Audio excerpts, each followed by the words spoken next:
Olá pessoal, sejam bem-vindos, eu sou o Eduardo Eu sou a Kelly.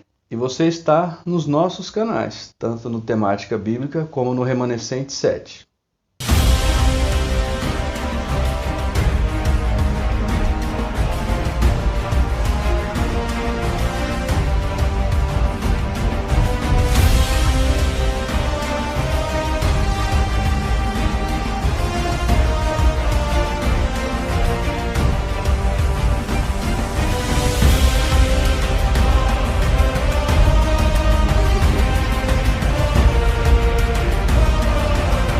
Muito bem, pessoal, sejam todos bem-vindos. É com grande prazer que estamos gravando mais um vídeo para esse canal. E hoje nós vamos estar falando sobre uma data que ela é muito importante para a história da nossa igreja, né, Kelly? Sim. Nós somos adventistas do sétimo dia e hoje nós vamos estar falando sobre que data, Kelly? Vamos estar falando sobre 22 de outubro de 1844.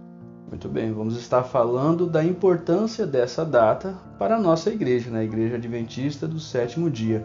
O que essa data implica na história da nossa igreja. Vamos estar desmistificando algumas ideias que rolam aí no mundo, né, sobre a nossa igreja, ideias que não são verdadeiras, mas vamos estar falando um pouco sobre como chegamos a essa data específica, né?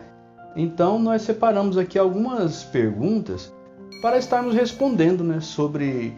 São dúvidas que as pessoas têm, né, Kelly? Muitas vezes as pessoas não entendem bem a história da nossa igreja, muitas vezes fazem alguma confusão, né? E são perguntas que muitas vezes as pessoas têm curiosidade de saber, né, sobre algumas questões da nossa igreja. Então nós vamos estar replicando essas perguntas aqui e respondendo então sobre essas perguntas, né? Como que isso realmente ocorreu na história da nossa igreja. Então a Kelly vai estar lendo algumas perguntas aqui e eu vou estar respondendo aqui para vocês. Bom, a primeira pergunta é assim: quem foi Guilherme Miller? Muito bem. Guilherme Miller, ou William Miller, né? Ele era um pastor batista que ali por volta dos anos 40, né, do ano de 1840, ele interpretando uma profecia, ele acabou chegando a uma conclusão de acordo com essa interpretação que ele teve, né? Então, Guilherme Miller era um pastor batista que fez uma interpretação sobre uma profecia bíblica, uma profecia que consta lá no livro de Daniel, e daqui a pouquinho nós vamos estar falando sobre ela, né? Então, de maneira simples, respondendo, Guilherme Miller era isso, ele era um pastor batista que fez uma interpretação sobre uma profecia de Daniel. Pode ir para a segunda pergunta. A segunda pergunta: o que aconteceu então em 22 de outubro de 1844? Muito bem, 22 de outubro de 1844 é a data da qual nós estamos falando, né? Nós estamos gravando o vídeo hoje, dia 23 de outubro, ou seja, ontem fizeram 180 anos dessa data, né? E o que aconteceu em 22 de outubro de 1844? Como que nós chegamos a essa data, né? Primeiramente eu vou pedir para que a Kelly ela faça a leitura de um texto que é o texto do qual Guilherme Miller ele tirou essa interpretação, né, de uma profecia do livro de Daniel. Está em Daniel 8, no capítulo 8, no verso 14. Diz assim: ele me disse, até 2.300 tardes e manhãs, e o santuário será purificado. Então, Guilherme Miller, ao interpretar essa profecia é a profecia de maior período na Bíblia, né? Essa profecia fala de 2.300 tardes e manhãs, e pelo princípio de interpretação, né, do conceito dia-ano, onde cada dia em profecia representa um ano, então essa profecia estava falando sobre 2.300 anos, né? Essa expressão tarde e manhã, ela vem desde o Gênesis, né, que lá é dito que houve tarde e manhã do primeiro dia, tarde e manhã do segundo dia, ou seja, a expressão tarde e manhã significa um dia. Então a profecia falava o quê? Que após, até 2.300 anos, o santuário seria purificado. Guilherme Miller, então, ele fazendo essa interpretação, ele chegou à conclusão que o fim desses 2.300 anos seria ali no ano de 1844. Nós não vamos entrar nesse assunto hoje, mas assim, houveram primeiras interpretações dele, um primeiro cálculo que ele fez que a data não estava certa, depois esse cálculo foi refeito e chegou-se então à conclusão que o final daquela profecia, né, o final do período daqueles 2.300 anos, seria no dia 22 de outubro de 1844. Mas qual foi a interpretação que Guilherme Miller deu para essa profecia? Ele entendia que a purificação do santuário tratava-se da volta de Cristo a esse mundo. Então, ele chegou à conclusão que no dia 22 de outubro de 1844, Jesus voltaria, que era a volta de Jesus. Naquela época, tinha um entendimento que a purificação do santuário tratava-se de purificar essa terra. Então, ali começou-se a pregar uma mensagem, né, de que Jesus voltaria naquela data, em 22 de outubro de 1844. E foi isso que aconteceu então. Foi pregada essa mensagem, né, com meses de antecedência essa mensagem foi pregada. E quando chegou o dia 22 de outubro de 1844, obviamente, Jesus não voltou. E ali houve então, naquele ano, naquele dia, um grande desapontamento, né? Porque as pessoas, muitos creram nessa mensagem que Jesus estava voltando, e as pessoas esperaram, e aquele dia passou e Jesus não voltou, e as pessoas se desapontaram, e ali então houve um grande desapontamento. Foi isso que aconteceu no ano de 1844. E isso faz parte da história da Igreja Adventista. O que nos leva então à próxima pergunta, né? Respondendo a essa pergunta então, foi isso que aconteceu. 22 de outubro de 1844 teve um grande desapontamento. A terceira pergunta: o que se iniciou em 1844? Então, o que aquela profecia realmente estava dizendo, né? Ela dizia que até 2.300 tardes manhãs, ou seja, após 2.300 anos, o santuário seria purificado. Como eu disse, tinha-se a crença de que essa profecia tratava da volta de Cristo a esse mundo, que o santuário a ser purificado seria a terra, né? E que essa purificação aconteceria quando Jesus voltasse. Jesus não voltou, houve o grande desapontamento. Entre as pessoas que creram nessa mensagem de Guilherme Miller, existia um homem chamado Hiram Edson. Hiram Edson, então, após esse grande desapontamento, ele teve uma visão em um milharal que ficava nos fundos da sua casa, ali, da sua fazenda, aonde ele viu Jesus passando do lugar santo para o lugar santíssimo no santuário celestial. E muitos dizem, né, muitos que não entendem a profecia, as pessoas dizem assim, as pessoas falam que os adventistas estão equivocados porque creem que existe um santuário no céu. Mas o que acontece? Quando nós lemos a história ali do Êxodo, né, Kelly? Quando Moisés ele sobe ao monte, depois Deus fala para Moisés o quê? Faça um tabernáculo para que eu possa habitar no meio do meu povo. Faça conforme o modelo que lhe foi mostrado no monte. Ou seja, Moisés, quando ele esteve no monte, ele viu um modelo de santuário. E que santuário seria esse? Só poderia ser um santuário de outro lugar, um santuário que já existia antes de Moisés ter feito aquele na terra, né? Nós acreditamos por várias evidências que aquele santuário que foi mostrado para Moisés foi o santuário que existe no céu, que é o qual Jesus entrou, né, quando ele ascendeu aos céus após a sua ressurreição, e que no ano de 1844 ele passou do lugar santo para o lugar santíssimo, conforme acontecia no santuário da terra, né, que tinha os dois compartimentos, o santo e o santíssimo. Então nós acreditamos que em 1844 Jesus passou do lugar santo para o lugar santíssimo. Foi essa a visão que Hiram Edson teve.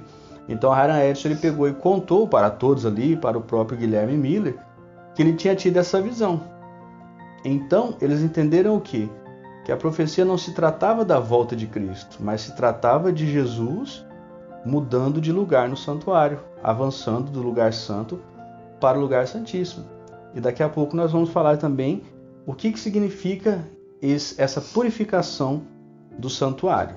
Mas então, o que aconteceu foi isso, né? A pergunta foi essa, né? Que era o que aconteceu em 1844.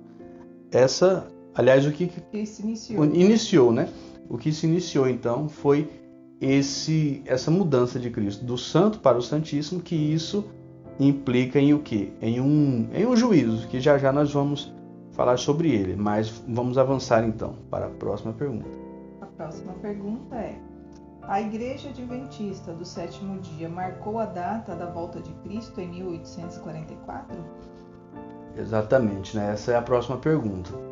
Por que é importante nós respondermos essa pergunta? Porque pessoas que não conhecem a história da Igreja Adventista, eles dizem que a Igreja Adventista marcou data em 1844. Mas aí que vem a questão. A Igreja Adventista ela não existia em 1844. Aquelas pessoas que estavam ali, naquele grande desapontamento, em 22 de outubro de 1844, muitos desanimaram, muitos perderam a fé, mas teve algumas pessoas que, após Hiram Edson ter tido aquela visão, essas pessoas eles se voltaram para a Bíblia e foram estudar mais. Hiram Edson ele teve essa visão e ele falou para as pessoas que, na verdade, a interpretação estava correta, né? Apenas o que estava errado era o fato que eles achavam que era a volta de Cristo, que não era, que na verdade era Cristo mudando de lugar no santuário celestial. Cristo estava iniciando uma fase de um juízo ali, que purificação do santuário significa juízo. Quando nós vamos para a história do Antigo Testamento, quando era o dia da expiação, na época do tabernáculo, era um dia de quê? Era um dia de juízo, era um dia que o tabernáculo era limpo, ele era purificado. O sumo sacerdote entrava no lugar santo, no lugar santíssimo, né? Ou santo dos santos.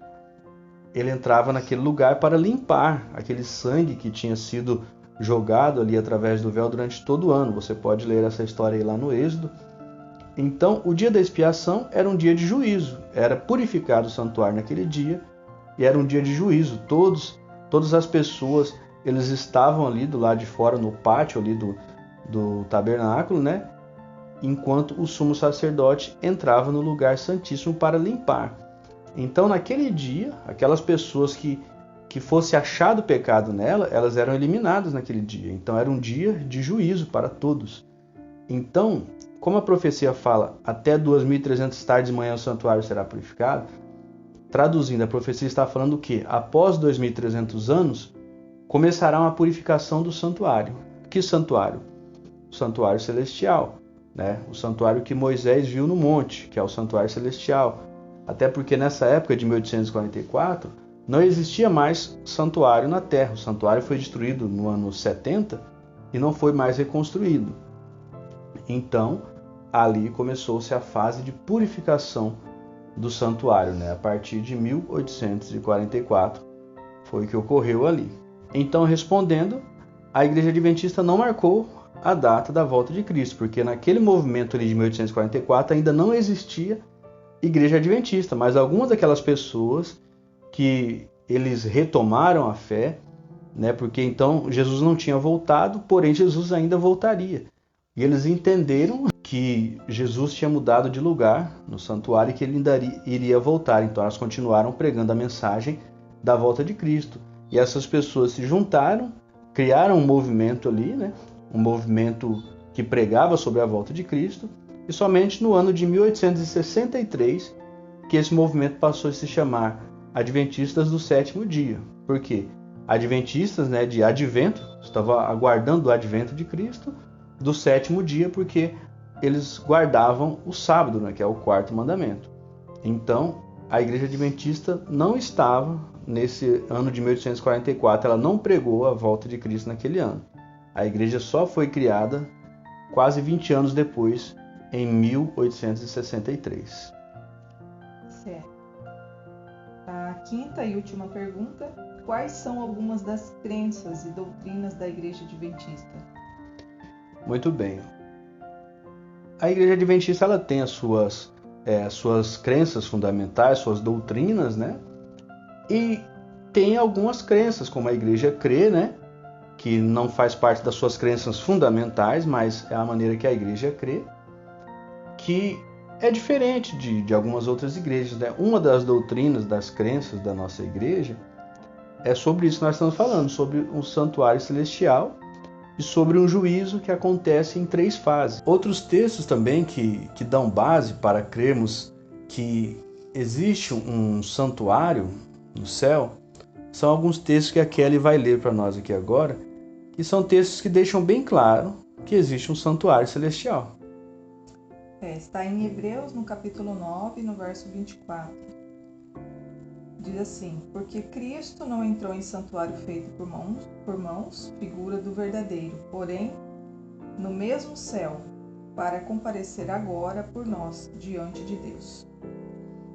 Então, esse texto deixa bem claro. O apóstolo Paulo ali está dizendo que Cristo ele entrou em um santuário que não foi feito por mão de homem. Estava falando de qual santuário? Cristo entrou num santuário que não é o santuário de Moisés, que foi feito por mão de homens, mas no verdadeiro santuário que o Senhor erigiu, ou seja, Paulo falando que Cristo entrou num santuário celestial.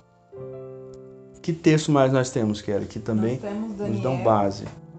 Daniel, capítulo 7, no verso 9 e 10.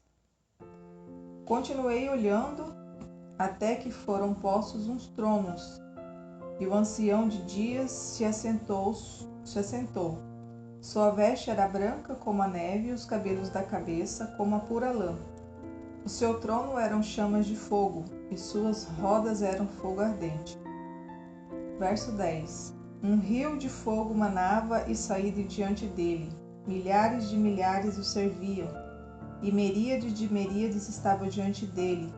Assentou-se o tribunal e se abriram os livros. Então, nesse texto também claramente, o profeta Daniel estava falando de um julgamento, né? Uma cena de julgamento. Ali um pouco antes ele tinha falado, né, tinha falado sobre a estátua, né, na qual fala de reinos que sucederiam, fala do último reino, que é o reino de Cristo, que seria estabelecido, né? E aqui então ele fala sobre um julgamento, né? Um julgamento, assentou-se o tribunal e abriram-se os livros, né? Então é um julgamento que está acontecendo no santuário celestial, que é o julgamento que nós estamos falando, que começou em 1844. Então, como que nós adventistas acreditamos? Que nesse ano de 1844, Jesus ele mudou do lugar santo para o Santíssimo, começando ali uma fase de juízo. Que juízo? Nós chamamos de juízo investigativo ou juízo pré-advento, que é o quê? É um juízo que acontece, no qual será definido ali, será julgado quem vai se salvar e quem não irá se salvar. E esse julgamento, se nós usarmos a lógica, nós entendemos que faz sentido essa crença. Por quê? A Bíblia fala que quando Jesus voltar, ele volta para buscar os salvos, que ele vai colocar as ovelhas à sua direita, né, os bodes à sua esquerda, ou seja, querendo dizer que existe um grupo de pessoas que vão se salvar e um grupo de pessoas que vão se perder. Se quando Jesus volta, ele já volta para buscar os salvos, já está determinado quem está salvo e quem está perdido, é porque esse julgamento já aconteceu. Então, é um julgamento pré-advento, é um julgamento antes do advento, antes da volta de Cristo. Por isso nós cremos, então, que desde 1844 começou essa fase do juízo, é a primeira fase. Nós chamamos de pré-advento ou juízo investigativo. A segunda fase, nós cremos que ela começa quando Cristo busca os salvos aqui na terra, na sua volta, e leva os salvos para passar 1000 anos com ele no céu, que nós chamamos de juízo de comprovação, juízo comprovatório. Por quê? É nesse momento que vai se comprovar, né?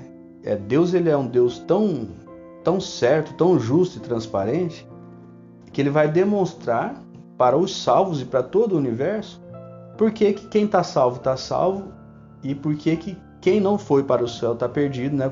Por que ele se perdeu. Então é o juízo de comprovação, né? Porque nessa fase do juízo muitas vezes pode acontecer o quê? Uma pessoa chega lá no céu e ela não encontra aquele pastor de repente que batizou ela mesma. E ela fala, mas por que o pastor fulano não está aqui? Ele que me batizou. Então ali vai ser mostrado para ela e para todo o universo por que aquele pastor não está lá. Porque ele era um pastor, mas de repente ele tinha práticas, quando ninguém via, que o levaram à perdição. E muitas vezes o contrário vai acontecer também. Pessoas que aqui na Terra viveram de maneira que você julgava e falava, essa pessoa não vai para o céu. De repente você encontra essa pessoa lá no céu. Vai ser mostrado por que essa pessoa está lá. Porque ela teve um arrependimento sincero, como o caso do ladrão da cruz. Um deles, né? Que se arrependeu. E Cristo disse que um dia ele estaria com Cristo no paraíso. Então, por que ele foi? Porque ele se arrependeu. Por que ele vai para o paraíso? Porque ele se arrependeu. Então, essa é a segunda fase do juízo, de comprovação. Vai ser mostrado por que quem está salvo, quem está perdido, está perdido. Aí, após esse milênio, né, que é os 1000 anos, que fala lá em Apocalipse 20, vem a terceira fase do juízo.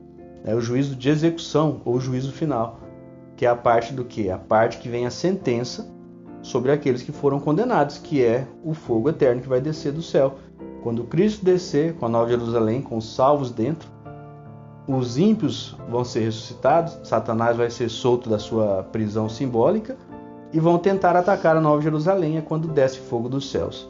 Essa é a terceira fase do juízo.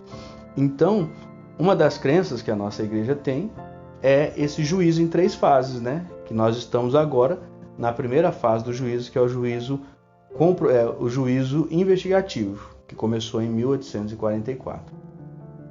Então, por que essa data é tão importante para nós? Porque foi a partir dessa data, mesmo com um erro de interpretação ali de profecia, foi a partir dessa data que surgiu um movimento, pessoas sinceras e fiéis, que apesar de terem errado, elas se mantiveram fiéis e voltaram a estudar a Bíblia para entender o que estava errado.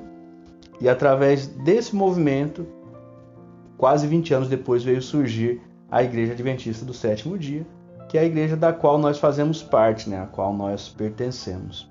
Uma outra crença que nós temos também na nossa igreja é que o sábado é o dia do Senhor, por isso, Adventista do Sétimo Dia. Nós cremos que os 10 mandamentos, eles continuam valendo, eles vão valer para toda a eternidade, né?